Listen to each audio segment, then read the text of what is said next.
the Tekoa where you were down there is what we call legal, at least by Israeli law. This is illegal, like even according to Israeli law. This was founded in 2001. There was a terrible terrorist attack here at the beginning of Intifada. The two boys who went for a walk during school. They took the day off school. They went for a walk in the valley and they never came home. They were killed. And actually the terrorist was never found. So in response, some people came out here. They pitched a tent or put a caravan. I don't know what happened first. And they said, we're going to push the border of Tekoa to create a security buffer. In time, it actually turned into more of an artist, anarchist kind of colony where a bunch of creatives came to live out here, close to the ground, close to earth. So less politically motivated, but more like wanting to connect to the incredible nature. And at the edge of this village where we're going to go now is a nature reserve that goes all the way to the Dead Sea. So they have like these incredible views. And lifestyle, which again breaks the stereotype, because most people think that who's going to live on an outpost? A hardcore gunslinging, violent settler. But here it's literally the exact opposite. Hippies, pretty much. Lefty hippies. Yeah. It's interesting. I'm finding this fascinating that it's what you would, if you've seen these people in Australia, you would just think they're left-wing hippies. Nimbin. Yep. Nimbin, Yeah, exactly. Malum, Exactly. The main distinction is that until it's approved by the Israeli government, they're not allowed to build with permanent materials, which is like stone or cement. So they use this stuff. Wow. This is called panilit. It's actually meant for building fridges. Yeah, but this is their kombina. There's like the Israeli way of getting around things. You build out of this stuff and either do a wood facing or a stucco facing, and it's considered temporary housing. So the army can't come and knock it down. Wow. Yeah, until they receive, permission to live here. Which could, But what was here before that? Nothing. There's a myth about, the occupying settlers came like a colonial enterprise, expelled the residents out of the land and stole their land and kicked them out. And that's again, like you look around, what do you see? There's nothing here. Like that's what this was 20 years ago. In fact, it's so strict over here that if a Palestinian or an NGO, a lot of the Israeli NGOs, like the left-wing organizations, they dig up old, like historical footage or aerial photographs from Jordanian times. If they find evidence that there's even one olive tree planted in a field, that gets marked as like, you can't build anything there. You can't do anything with the land. So it's basically impossible to kind of steal land. It's just not it's a non-reality. I'm not saying that it doesn't happen in some places, but it's definitely not mainstream at all. This is our mini Grand Canyon. That is epic. Now what's happening over here in Zatra is that's all illegal construction. Like under the Oslo Accords, that was designated as Area C, which means it's Israeli civil and military control. But it's completely unregulated and funded by the European Union and other non-NGOs. They're doing like a rapid expansion of Palestinian illegal construction, and they're trying to build a sort of wall to block in the Israeli settlements. So that's all that is new, and they keep extending. If you go out there, I've driven out there with my Jeep, you see another house there, more houses. They want to actually kind of fence in the settlements and block them off from the Midbar. So they're building illegal construction there. But the only one we hear about is this. Exactly. In fact, a lot of them being paid to move out of Beit Lechem and given like free lots to move out there. Which you can argue is similar to what they did, the Jews did, but here it was, condemned worldwide, although their argument would be, well, this is all their land anyways. Exactly. That's the argument. I would also, before I came here, I just say by default, Orthodox Jew, I'm right wing, you know? And like, never met an Arab, never spoke to one, and then understood what's area A, B, and C, what are these roadblocks, and my perspective has shifted as well. Living here, it sounds like you actually softened to them rather than hardened. Yeah. I think I have. On the human to human, on the compassionate level, I still that's the thing, that's the nuance. When you're far away from something, okay, these people, they all need a whatever. Okay, well, who are we actually talking about? When I say Palestinians, who are they? Is Ahmed from the shop next door? I'm the settler, I'm the settler. It's so weird, I do these tours with I'm the meet the settler for a left-wing tour company. They have this company called Green Olive Tours. So on Fridays, they have a Meet the Settler tour. I'm the settler that they meet, which I always tell them it's hilarious. 10 years ago, I was just like a regular guy living in Melbourne. Now I'm the settler, you know? Yeah. And your perspective does shift, definitely. Obviously it shifts, but you would almost think naturally it would get harder because you're here amongst it. Right. You know, this is the contentious place. This is where all the violence, this is what everyone's talking about around the world. All eyes are on here. Yeah. Exactly. And then when things spark up here in Melbourne, people are living on edge because of the repercussions in Melbourne. Right. But you're here and you're saying, I'm actually here and I've softened up. Yeah. Well, it's also this idea about fear. Like when I first moved here, we're like, wow, move over the green line, and what does it mean? And like, all right, let's give it a shot. Shortly after that, it was one of the intifadas, like it was called the Knife Intifada. It's about 7 years ago. And whatever happens in Jerusalem, the ripple effects happen in the West Bank. So if there's a stabbing in Jerusalem, there's more rock throwings here, or there's more, it's just like the tension, you feel it. I was driving on the road one time and I feel something in my body. I'm like, I don't recognize it's a panic attack. Like, what's going on? Like, it's fear. Yeah. Like, I'm afraid. Like, well, I have two choices, like either leave or deal with the fear. So I'm not going to live in fear. So I have to make a choice around it. So what's my perspective going to be? If I'm living here, I fully accept and embrace where I am. That's why I bought the Jeep, started driving out, meet Bedouins. I don't want to be stuck in a yishuv, like in a settlement behind a security fence. And that's safety. That's not safety.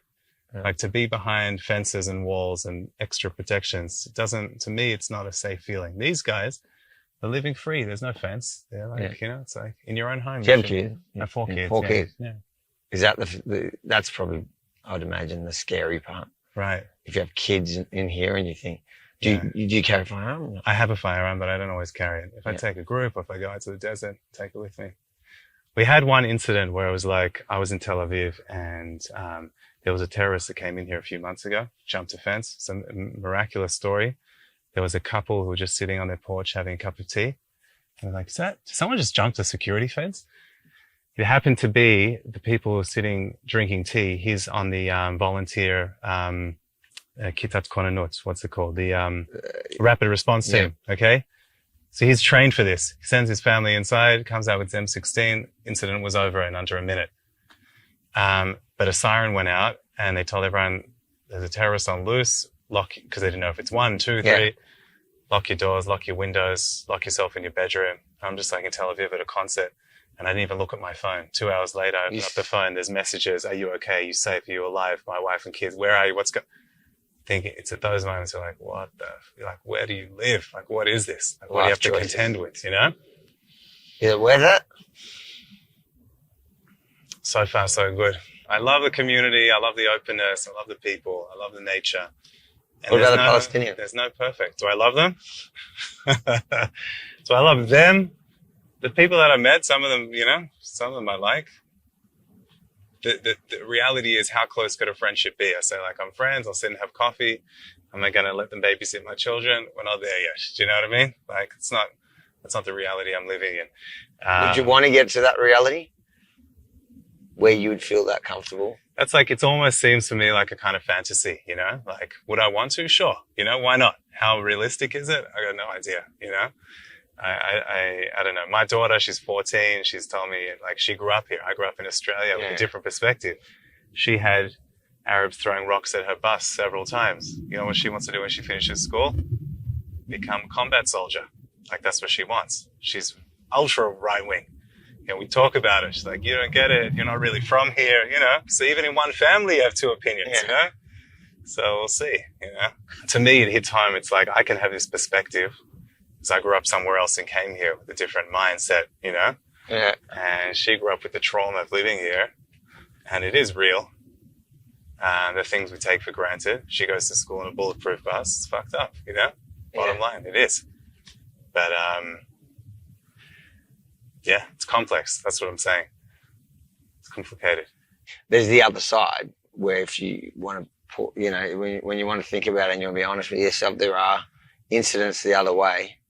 Which way? Where Israeli kids, instead of just Palestinian kids throwing rocks, there's Israeli kids targeting. Definitely, it happens. What would your daughter say to that? Like, how do they feel? Yeah. What's the feeling here about that? Is that justified? Is that ever excused? So again, it really varies.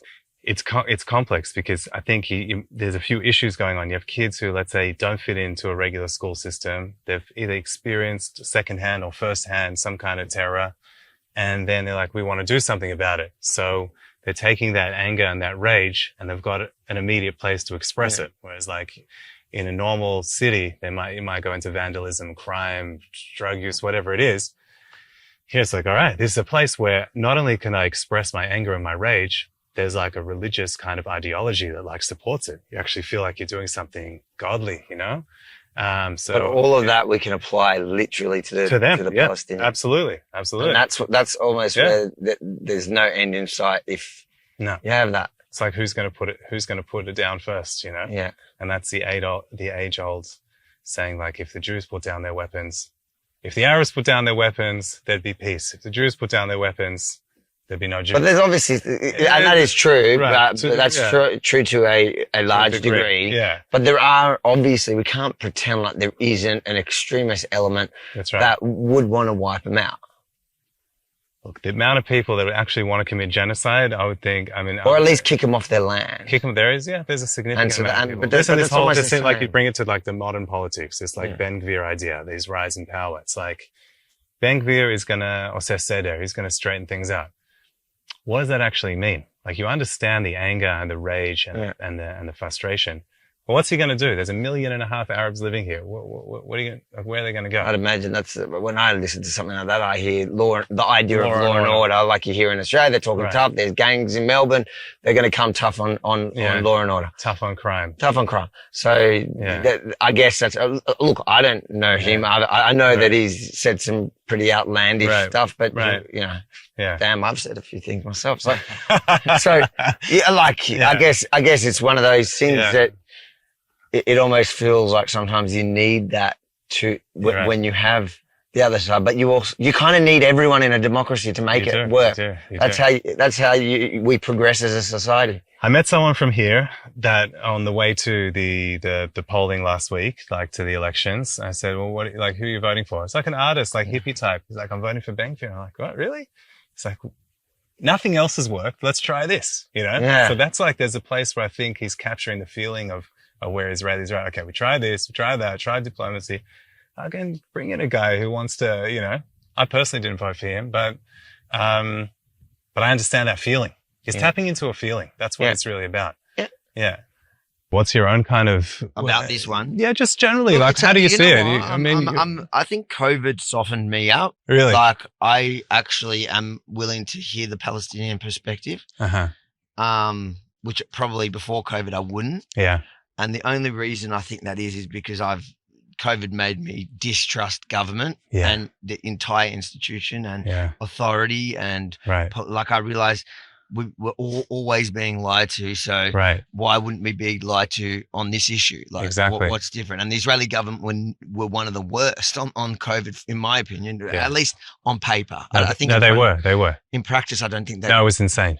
I mean, we were lucky because we lived here, and there wasn't any. Once every few weeks, they'd send a cop here to fine everyone. Because here, everyone would be anti-vax, But it really, like, for us, like, we didn't vax our kids, and then they didn't get the green passport. Yeah. And they couldn't do anything. You couldn't even go shopping unless it was essential services without a vaccine passport. So a lot of these kids that you're talking about, these disaffected youths, they come from families who didn't vax, right?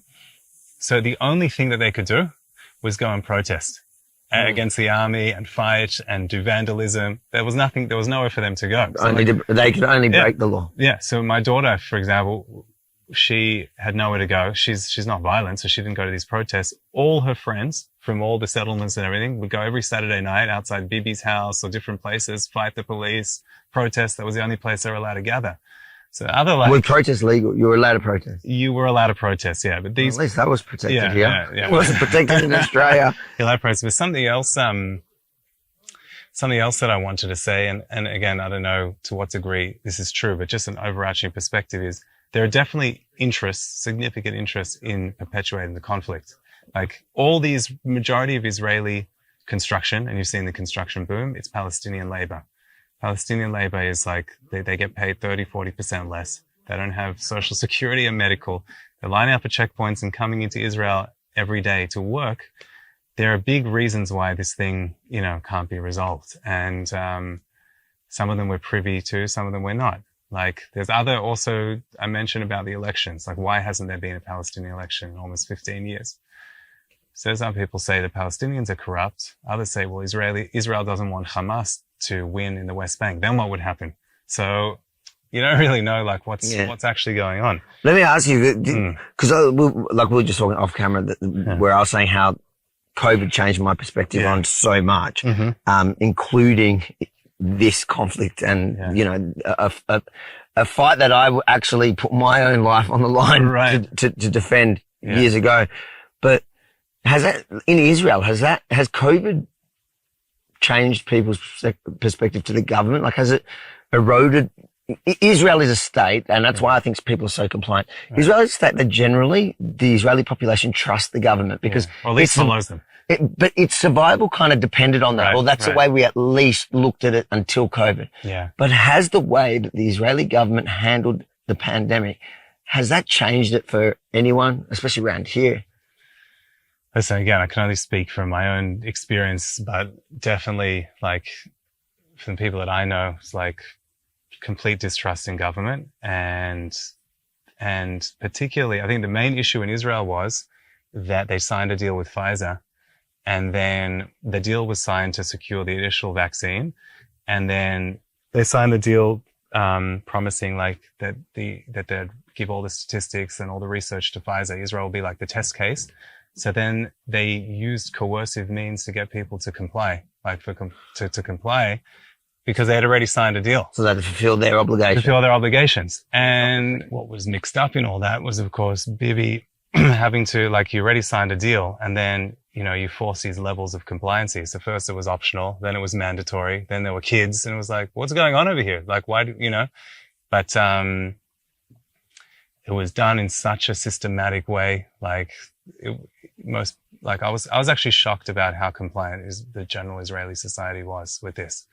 Because there's so much pressure here with security and finances, and people are like, okay, I'll just vaccinate my kids and get on with life. For example, we didn't vax, and it was, we were like alienated from the mainstream society pretty much. I think my daughter was the only out of 2 kids in the whole school who didn't vaccinate. So she spent a whole year at home, like, while everyone else was like out and about. Home and protests. Yeah, no, she didn't go to the protests, but her friends did. So, yeah. And so we could get into that, yeah. So because it's a dark cloud. It's a dark time. It's weird because I talk to Israelis here, and Bibi, they're kind of like muggers, that Bibi can do no wrong. Right. King. He's a king. But then when you ask him, so did you follow the rules? No. No one did. So no one followed the rules, but they're not angry at Bibi for implementing them or forcing the vaccines. Right. I think this is like coming to Israeli culture. It's sort of like in Australia. I visited Australia at the beginning of the opening of, like, the end of all the lockdowns in November, and you felt the fear, like, again, coming back to fear. And fear, when you weaponize fear, that's the most powerful thing. And Israelis, up to a certain point, it's like, okay, we had the first round, the second round, they're like, come on, like, the show's over. Like, you can't fool the Israelis. So most people had masks on their chin, for example. They just did it to avoid the fine. I had a friend who was somewhere. Yeah, I understand that you avoided the fine if it was on your chin. It was on your chin. Well, my friend was somewhere and the cop's like, where's your mask? And he's like, where's your mask? And the guy's like, oh shit, the policeman himself had forgotten to put it on. Do you know what I mean?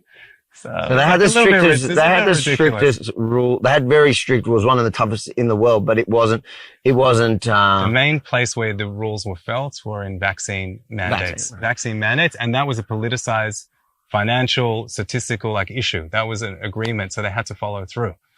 So they sort of like created that whole thing up. They used the Israeli population as guinea pigs. Pretty much. That is, and particularly children. That's what, for me, when I personally was like, drew a line in the sand, was when they said kids. Like, this is insane. We've reached a point of insanity when there's the statistical significance of the risk of COVID on a kid was less than the vaccine. Yeah. So that's insane. That's an insanity. And if you question it, you get banned from every social media. But here you had where my own child was crying, like, I just want to catch COVID so I can get a green pass so I can go to the movies. I'm thinking, what is going on over here? She wants to get sick so she can go to a movie because, you know, you're feeling the social pressure. Because that's how you could get a green passport if you I understand. I just don't understand how Israelis just get, when you ask about COVID now, they're like, what COVID? What are you talking about? It's not like Australia where you can still ask about COVID, and here they're like, whatever. It's because it's like machbatli. They just want to get on with life. So it's like, all right, put that thing in the arm. Yalla, bo namshich. No, but I ask them and they go, I've done 4. Are you going to get another one? Nah. Why would I get another one? It's like, why did you get the first 4? They don't even know. They just did. There was so much propaganda here. I felt like I was in Russia. But it's because people believe the government, though. I feel like there's this innate trust in government because you feel like your survival depends on it. If you don't trust the government when it comes to our protection as a people, then we're dead. It's like, look, it's not safe when you don't trust your protector. Then you have a feeling of like non-safety. So if you're willing to stand on your own 2 feet, that takes a bit of balls. You know, people out here, what do they need to trust the government for? They're out here on their own, right? If you're a regular person working a regular job in the mainstream system and you say that I can't trust the government, it's like a child saying like, my parents are not going to look after me. So parents are like, look, do this. We're like, I don't want to, but if you don't do this, I won't look after you. All right, I'll do it. Yeah. Do you know what I mean? Well, that concludes my on-the-ground reporting from Israel. Now, if you haven't done so already, make sure to check out bibireports.com. You can see every story I filed there. And if you support our mission and the work we did there in Israel, well, please consider chucking in a few bucks on that page at bibireports.com because we are 100% viewer funded. We don't get money from government or big corporation. We rely solely on your generosity. bibireports.com. Check out every story and support our work.